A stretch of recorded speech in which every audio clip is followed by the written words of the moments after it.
আসসালামু আলাইকুম গাইস। তো দেখতে পাচ্ছেন যে কত খেজুর গাছের মাথা, এক খেজুর গাছের ভিতরে দেখতে পাচ্ছেন। বিশেষ করে এরকম গাছ কিন্তু অনেক আছে আমাদের দুবাইতে। সো রাস্তায় বের হলেই কিন্তু এই ধরনের গাছ আমরা দেখতে পারি। সো এটাই দেখানোর ছিল আপনাদেরকে। আর বিশেষ করে দুবাইতে প্রচুর গরম এখন। দিনে তো অনেক গরম থাকে, প্লাস রাতেও কিন্তু অনেক গরম। কৃষ্ণচূড়া গাছ,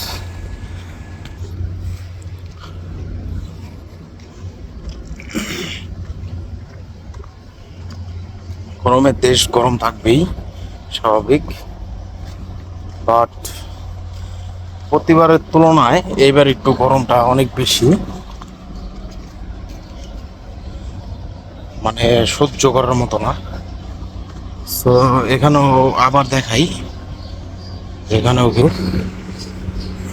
এই দেখেন একটার গোড়া দিয়ে মনে করেন আরো 10টা উঠছে, এরকম একটা কাহিনী চলতেছে আর কি। তো এগুলো যদি আমাদের বাংলাদেশে থাকতো, এই খেজুরগুলা যে রয়েছে গাছে, ওই যে দেখা যায় খেজুরগুলা, সেই খেজুরগুলা কিন্তু থাকতো না। ঠিক আছে, বাংলাদেশে থাকলে এই খেজুরগুলা গাছে থাকতো না, সব আমাদের বাংলাদেশিদের পেটের ভিতর চলে যেত। ঠিক আছে, সো এই ভিডিওটা করা ইউটিউব চ্যানেলের জন্য।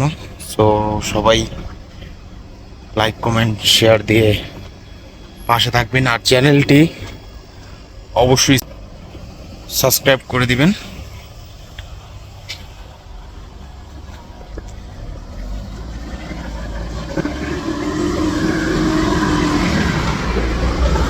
কি সুন্দর দৃশ্য, খেজুরগুলা যে গাছের ভিতর পুরা জায়গা আছে খেজুর, মানে এক কথা বলতে গেলে ওয়াও। তো ভালো থাকবেন সবাই, সুস্থ থাকবেন, আল্লাহ হাফিজ।